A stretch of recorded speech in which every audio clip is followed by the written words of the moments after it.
Shohei Ohtani took over the WBC in one inning. Grand Slam, 5 RBIs, one inning of total domination. The Dodgers superstar is baseball's global icon.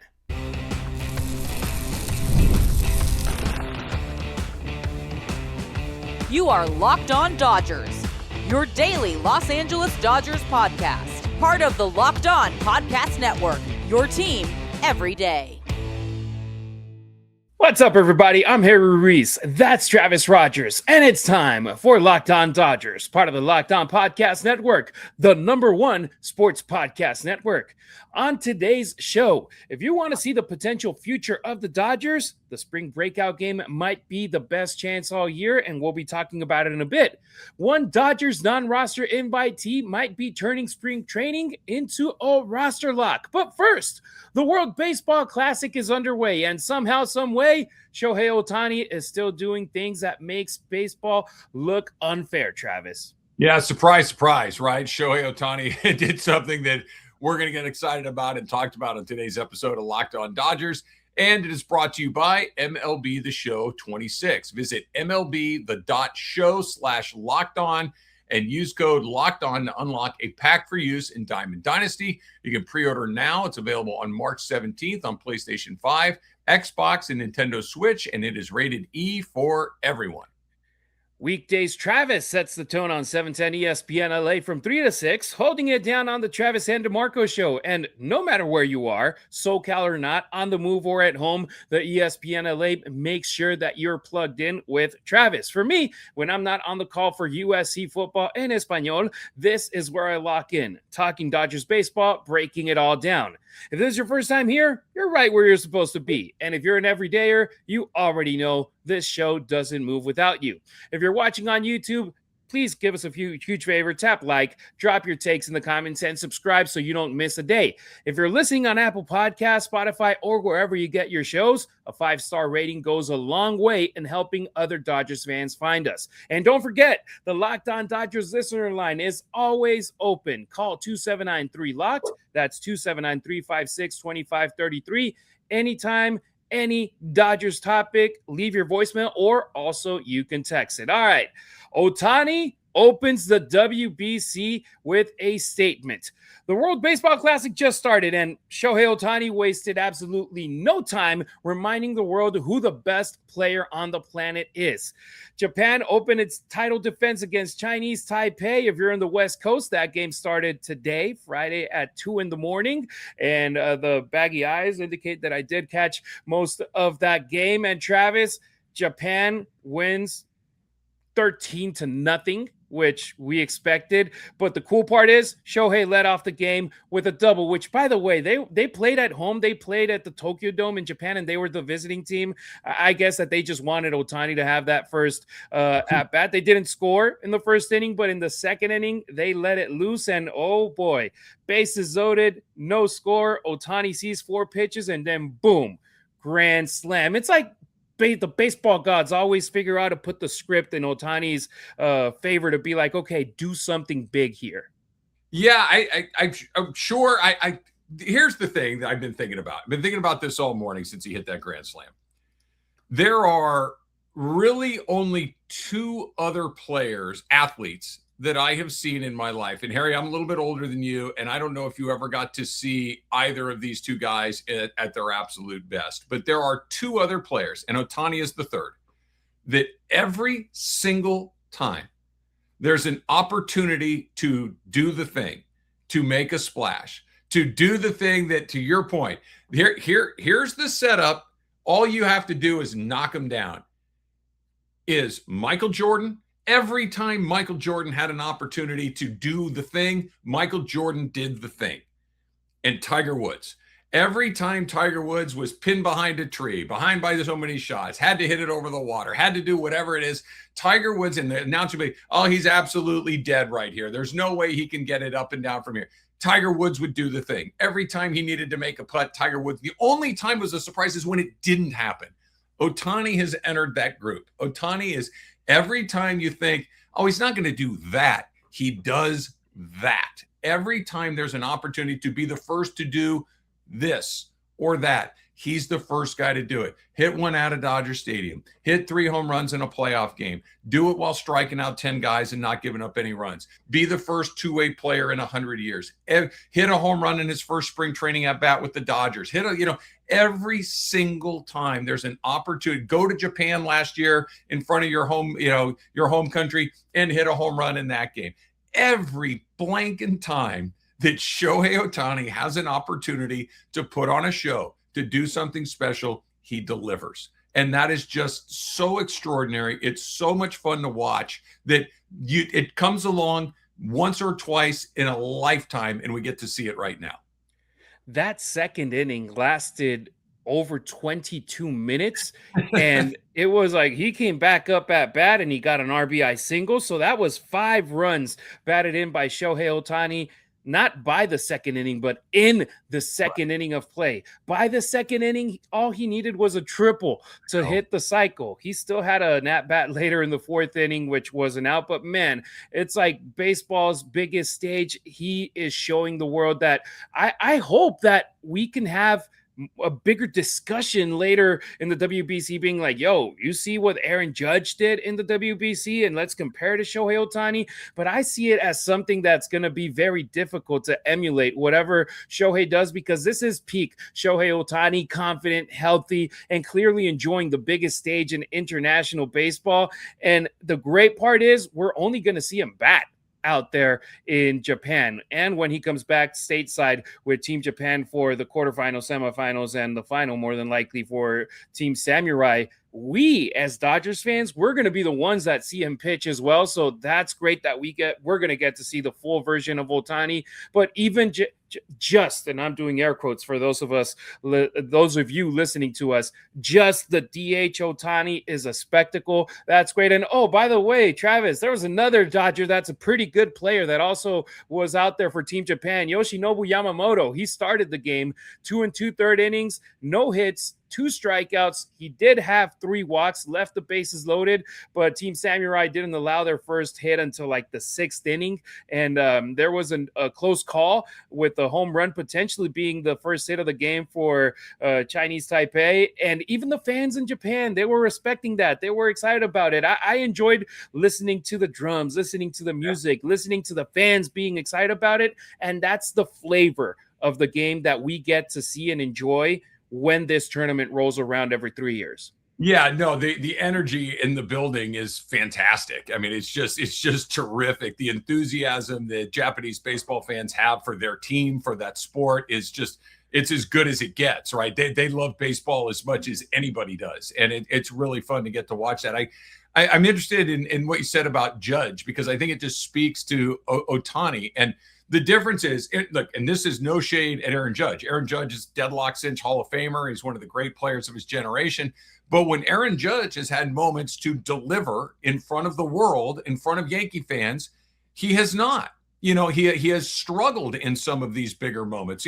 Famously the fly ball. He had the terrible World Series against the Dodgers. And that's kind of normal, frankly, to, kind of have some successes and some failures in these big moments. This is what makes Ohtani so remarkably unique. It's that every time he's presented with the opportunity to do something special for Japan, for the Dodgers, for whoever it may be, some random guy in the seats at a spring training game, he's like batting practice at the Tokyo Dome the other night. He puts on a show every time he gets an opportunity to do it, and he relishes it. You can tell that he enjoys it. He embraces it. He waits for it. It's not one of these things that, oh boy, here's another big situation. I hope I come through. It's all right. This is a big situation. Wait until you see what I'm about to do. And it's just a real treat. It's a real pleasure to be alive and healthy and getting to watch Shohei Ohtani play baseball. It's extraordinary. No doubt about it. And just going back to Aaron Judge, that 2024 World Series will haunt him until the moment that he actually wins a World Series with the Yankees. Because if it weren't for Juan Soto, I mean, it was a gentleman's sweep. The Dodgers won it in 5. And yes, they did have that big comeback in game 5 with the errors from Aaron Judge, Garrett Cole not throwing that ball or not covering first base as he should have. Those were big mistakes. The Dodgers took advantage of it and they won. And even game 1, the walk-off grand slam, what if? I don't care. Look at Aaron Judge. Look at his numbers. He didn't deliver for that team. And I think that, like I said, it won't be until the moment that he actually puts the team on his shoulders and be like, okay, I'm taking them to the promised land. And he has an opportunity right now. He's Captain America for the boys in red, white, and blue out there with Team USA. Let's see if he's able to do it. Yeah, for sure. And I agree with you. Until he does, there's going to be questions of if he can. And once he does, then it's like, oh, okay, there it is. Cool. Aaron Judge is a great player. He got a big hit in a big situation. Nobody's going to be shocked by it because he's so good. But I was just thinking as you were talking, like Ohtani affects games even when he's not the person in the batter's box or on the game. I don't care. I'm going to go to my grave, Harry, believing that one of the reasons that Miguel Rojas was able to hit that home run in the 9th inning against the Blue Jays is because there was no chance in what that they were going to walk Rojas in that situation with Ohtani coming up to bat. They were never, ever going to do that. And they threw a pretty darn fat pitch to Rojas, who did all the hard work and punted out of the park. But the reason you could never walk Rojas is because Shohei Ohtani was standing on deck going, I still get to hit, bro. I still get to have a say in this thing. And it allowed Rojas to do what he did. Just him being in the building changes everything. No doubt about it. And here comes the good thing about the World Baseball Classic. We're getting the meat and potatoes of the tournament kicking off today after having a single game yesterday, after having one today earlier with Japan versus Chinese Taipei. We got a slate where there's already a game being played when we're recording. Cuba versus Panama, then Netherlands versus Venezuela. Then you got Mexico, Great Britain, Puerto Rico, Colombia, Nicaragua versus the Dominican Republic. And then at 5 p.m. Pacific time on Fox, USA versus Brazil. Brazil absolutely known for their fantastic baseball team, right? That's what we're going with right now. No, they're a soccer nation, but they earned their spot in the World Baseball Classic, and let's see what they do. When it comes to Shohei, tomorrow, 2 a.m., Japan versus Korea. That's going to be Hae-Sung Kim versus Shohei Ohtani. That's going to be a cool little matchup. Kim and Korea, they already beat the Czech Republic 11-4. He went 0-for-3 with a walk and an RBI as Korea's starting second baseman. So that's cool. And by the way, Travis, did you know that they're calling it a nice way, but it's a mercy rule in the World Baseball Classic. So if you're losing by 15 or more after the 6th inning, the game is over. If you're losing by 10 or more after the 7th and with the end of the 7th inning, the game is over. So I got a feeling that in this first round, we're going to see a couple of, I forget the name that, by the way, Steven Nelson, Jose Mota, fantastic job on the broadcast on Fox Sports 1.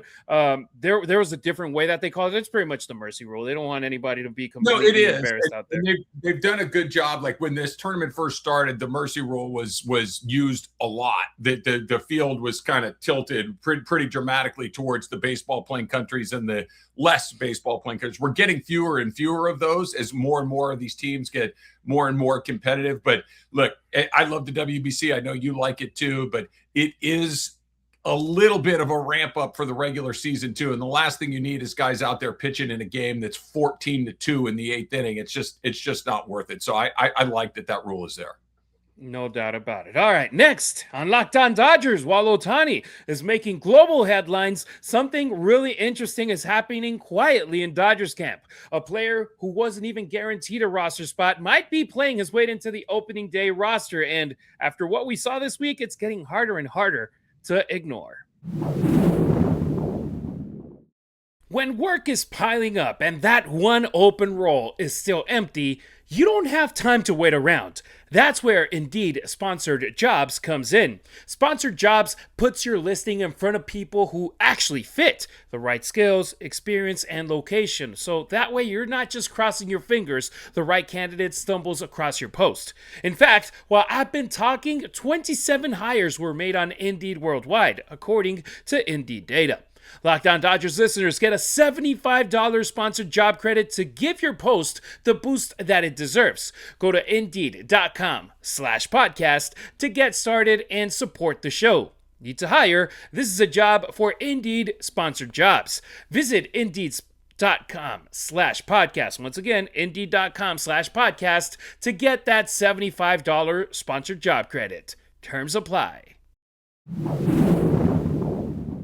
College basketball is nonstop. Big games, tight spreads, momentum swings every single night, right? From early tip-offs to late-night West Coast shootouts, there is always action on the board. And right now, FanDuel is giving you a way to turn that energy into even bigger potential wins with a college basketball parlay profit boost. You can build any college hoop parlay that you want to. We're talking rivalry games, ranked matchups between the big teams, right? Whatever you are feeling. You can mix spreads, totals, player props even to match how you see the slate playing out. Then you apply the profit boost and you instantly bump up that potential payout. Who doesn't like that, right? And we're getting into the best part of the season, conference tournaments, the end, and then, of course, the big dance. So go safe, go bold, ride with the team that you've been following all season long. It's your parlay, your style, now with even more upside behind it. Head to FanDuel.com to get started. That's FanDuel.com. FanDuel, play your game. Thank you for making Locked On Dodgers your first listen of the day, and thank you for making Locked On the #1 sports podcast network. Don't forget to check out the Everydayer Club for ad-free episodes and access to a group chat with us and other listeners of this show on Discord. Tap the link in the show notes or go to LockedOnDodgers.supercast.com to join this community. Is Santiago Espinal playing his way onto the roster? Spring training always produces a few surprises, but Santiago Espinal might be turning into one of the biggest ones in Dodgers camp in recent history. Travis, we were specifically talking about him yesterday. An hour later, Dave Roberts comes out and says that he sees it very difficult that the Dodgers don't start the season without him on the roster. And then he goes on and hits 2 home runs against the Cincinnati Reds in a wild game that the Dodgers end up losing 14-13, if I recall correctly, that final score. But it's like, hey, man, there's moments where you just go out there and become undeniable. And that's what's happening with Espinal. Yeah, I think somebody blocked an extra point towards the end of that game yesterday and able to get out of there with the win. Yeah, look, Espinal's done an incredible job. He did the thing that is really hard to do with a team like the Dodgers that has a team that is more or less locked in coming into camp. You know, there's always going to be a bump and a bruise and an injury and maybe a little bit of an opportunity here. And the only way you're going to grab it is by being undeniable. And he's been pretty much undeniable through the spring. Now, maybe he stays, maybe he doesn't. Maybe he gets some at-bats during the regular season and can kind of shoehorn his way into an not an everyday player role, but a rostered player kind of for the rest of the season. But he's done everything you could ask a player to do through this part of the season. And, the Dodgers aren't dummies. They're going to ride the hot hand while they can ride the hot hand. And when it's not hot anymore, they'll move on to the next one. But good on him for forcing them to make a decision. And he deserves all the credit in the world. Yeah, he's a guy that's been around for a while, since 2020 in the big leagues, Toronto, Cincinnati the last 2 years, and he's just trying to earn his next opportunity. And look, Travis, it could be that he starts off the season with the Dodgers, and then when they get Kike Hernandez back, when they get Tommy Edman back, then another team might be like, yo, can we get him? What do you want for him so that we don't have to go through the waivers process, and let's just execute a trade and figure something out, and then you get something for Espinal. And then Espinal also gets that experience of being with the Dodgers for however much time it is, and if they go on and win the World Series and he's not on the team, he's still going to get the ring, and he's going to have been a part of a World Series championship team if and when, hopefully, the Dodgers win the 2026 World Series. But the cool thing about him is the versatility, the defense, the depth that he has on this team. It's like you don't get these Swiss Army knives very often, that you have players that play multiple positions, but that is like, yo, he's way better playing left field compared to playing third base or or center field or whatever, right here, Espinal, every opportunity he has had. I still recall a couple of days ago a play he had at third base against Mexico, which wasn't an out, but he was playing deep and he went to that ball. He made the throw, and if Freddie doesn't get off the base, it would have been an incredible, outstanding Gold Glove caliber play for an out. And I'm like, I had been looking at him more at second base than at third, and he just made a play that made me go, wow. And same thing, every chance he gets, he's leaving a great impression. And for Dave Roberts to go out there and say that before he actually goes, Espinal goes and hits 2 home runs and gets 6 runs batted in an exhibition game, or so Cactus League game, however you want to call it, preseason game, a game that don't count. That's pretty impressive, because Dave Roberts isn't going to go out there and hint things if he isn't in the same boat as most of us are, where it's like, yo, that guy deserves a shot. No, when Dave Roberts said what he said, that was the writing's on the wall at that point. I think you know what's going to happen. And, he did the thing that I think a player like Espinal has to do, which is, I need you to do a lot of different things. If I have 3 holes and you can fill 2 of them, great. Right? If that is just an incredibly valuable player. The Dodgers have made it crystal clear that those are the players that they value above guys that do one thing. If you're going to do one thing, be Will Smith. If you're going to do one thing, be Freddie Freeman. If you're going to do multiple things, do multiple things really well. And yeah, Ohtani's the ultimate example of it, but Tommy Edman can play the infield and the outfield. Kike Hernandez can play the infield and the outfield. Miguel Rojas could play all 4 infield positions if you need him to do it. Even Max Muncy has played second base in his career. He's played first base in his career. You go back to a player like Cody Bellinger and Austin Barnes. Austin Barnes could catch and play second base. Cody Bellinger could play Gold Glove caliber center field and also be at first base and be ready to go. Like, they just really like guys that are versatile. And then in Espinal's case, if you can hit a little bit too, that's just icing on top of the cake. So he's done a really good job.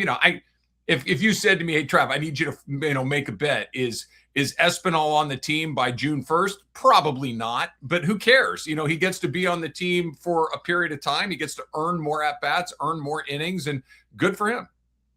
Heck, I wish I could be on that team just right now, spring training for a day, and I'd be happy. But obviously, he is fighting for a job. He's fighting for his next shot in Major League Baseball, and it could be very well with the Dodgers kicking off opening day at Chavez Ravine wearing those beautiful Dodger uniforms, because if he continues hitting even remotely close to this level, the Dodgers might have found a perfect utility piece for a championship roster. I'll be rooting for Espinal. Let's go. Let's go, Santiago. Do your thing. All right, coming up on Locked On Dodgers, if you want to see the future of the Dodgers organization, you're going to get a perfect opportunity later this month, because one of the coolest events of spring training is coming back, and the Dodgers roster is loaded with some seriously exciting prospects. This week's MLB Top 100 highlight is brought to you by MLB The Show 26, the latest from the beloved video game franchise. And each week, we're highlighting the stars of MLB's Top 100 playoff list, the elite names that you'll be controlling, building around, and going head-to-head with in MLB The Show, right? Let's start with Kyle Tucker, who is ranked number 19 in the MLB's Top 100. Is there anything that this guy is not going to be able to do for the Dodgers, right? We're talking about a guy that's going to have professional at-bat after professional at-bat. This is the sort of guy that you could build a franchise around. This is the sort of guy that you can put in the middle of one of the best lineups ever and feel incredibly good about it. And in the show, you can do exactly that. So we're going to get to see everything that happens in the real world, and you are going to get to do it in the show. And with the World Baseball Classic back, you can take on actual World Baseball Classic teams now from all over the world with your Diamond Dynasty teams, right? What will your legacy be in the road to the show? MLB's The Show's career mode? Do you make it to Cooperstown? Do you wash out? These are all the things that you get to figure out in the show. And that is this week's MLB Top 100 highlight, presented by MLB The Show 26, where you can play, manage, and build with your favorite players and your favorite teams. And if you love talking baseball, you'll love playing it even more. Visit MLBThe.show/lockedon and use the code LOCKEDON to unlock a pack for use in Diamond Dynasty, right? Pre-order right now, available March 17th on PlayStation 5, Xbox Series S and X, and Nintendo Switch. It is rated E for everyone. Don't forget to follow Locked On Dodgers, not only on YouTube, but on X, Instagram, and TikTok as well. You can find Travis on social media at Travis Rodgers on X and Instagram. Meanwhile, I'm at Harry Ruiz on X, at Harry_Ruiz on Instagram, and at Harry Ruiz_ on TikTok. Dodgers prospects are ready for spring breakout. If you love prospects, which the Dodgers organization loves them, but they also love spending a lot of money and bringing in proven players into this team, or if you just like getting a glimpse of potential future Dodgers players, the spring breakout game is one of the best things that MLB has added in recent years. And Travis, this is really cool because for the third straight year, every organization will showcase its top prospects in a series of exhibition games during spring training, and the Dodgers will do it the day of their final game in Cactus League action. They'll have their game first, and then later they'll have their players their prospects go against the White Sox prospects. They both share Camelback Ranch. That's something where it's like super cool to break camp, and not just the major leaguers, but also the prospects that are trying to get into that big league club. Oh yeah, it's super fun. It's one of those reasons that I like to go watch college baseball the way that I do. Like, you get to see these guys before they're finished major league products, before they are just, household names. You see a guy, and even, in college baseball and in the spring breakout, there are guys that, even though they're surrounded by other really good players, they just pop. They're just different. You're like, ooh, that guy right there. He's a little different than everybody else. What's his name? Where did he come from? How far along is he? When did he get drafted, or when is he eligible to be drafted? And all these things. I love games like that. I think they're incredibly interesting. And there's all, I like it when you go back and, we get into the summer a little bit later, and the College World Series will start. And you'll see like the retros there. There's Roger Clemens, and there's Barry Bonds, and there's Will Clark, and there's all these incredible players that have played in college baseball and in the World Series. And you get to see these guys when they were younger guys, younger players. And these games like this are always a treat. I really enjoy them. Yeah, all those big leaguers that we see on the diamond day in and day out, their adventure started somewhere, somehow. Yeah. When I lived in El Paso, Texas, they opened their AAA baseball stadium, the brand new one in downtown El Paso, like 2 years afterwards. And they're affiliated to the San Diego Padres. They're called the El Paso Chihuahuas. The cool thing was that every other year, the Oklahoma City Dodgers, that's what they were called back then when they were also owned by the Dodgers, they would roll in, before that, when they were affiliated with the Isotopes, with Albuquerque, they would go into El Paso, and I got to meet Jock Peterson, Corey Seager was out there, Austin Barnes, and I can keep going on and on and on with the list. Some of them ended up panning out and becoming World Series champions. Other prospects didn't become World Series champions and were out of baseball a couple years later, but that's the luck of the draw. You just got to go out there, put the hard work in, and I insist, for players that are right now in camp with the Dodgers and that are going to end up also being put aside once we keep advancing, heading out to March 21st is the day of this game, and we're talking about 2 weeks away from that matchup. It's like, hey, camp is going to end. It's a good opportunity for like the biggest names right now starting the outfield for the Dodgers. Josue De Paula, Sire Hope, Eduardo Quintero, Mike Sirota. It's like, okay, we've seen you bits and pieces out here coming into games. Now here you go. Take over, start the game. Let's see who ends up doing the same thing. It's almost like in the All-Star break where you have the futures game. And it's like, hey, let's have these guys with players on their level show us their abilities and what they could potentially be. Well, it's an opportunity, I think, to watch these guys play without worrying about the results necessarily. Like, you're kind of evaluating tools. You're kind of evaluating just the raw ability of some things, because by the time you get to the big leagues, it's about whether or not you perform. It's about whether or not you win or lose the games. In the minor leagues and in these breakout games, you can look at some developmental things that matter more than maybe, hey, did he have a couple of doubles? Did he hit a home run? Did he strike out 5 or 6 guys? As opposed to, how does the ball move coming out of his hands? How does he cover the ground in the outfield? Like, you can really kind of chew on that kind of stuff where you don't get an opportunity to do it nearly as much at the big league level, because it's all about whether or not you're winning the games. I kind of go back to what you talked about when you were in El Paso and getting to see some of these great players come through there. And you mentioned some of the, the guys that were part of Dodger World Series teams, but those are just the vast majority of them do not, or they are not names that you remember. They're a guy that comes in and out of your life like that, and it never happens again. And I think that's really interesting too, because you get so close to these things and every step is infinitely harder than the one before it. Like, you make your little league team, and then maybe you make your little league all-star team, and then it's a high school team. That's harder to make than this team. And then the funnel just keeps getting narrower and narrower and narrower, and only one or two guys get to sneak through. And if you get to see those guys before they're in the big leagues, it's so much fun. It's so blanking hard to make the major leagues. It is so hard. And getting to see these guys on their way up is fun, because not very many of them, all those guys you mentioned, the Hopes and the DePaulas and these guys, maybe they'll make it, maybe they won't. But there's 50 guys, 100 guys, 1,000 guys that thought they're going to be that guy that will get a blink of it and then never see it again. And it's a really interesting game to watch.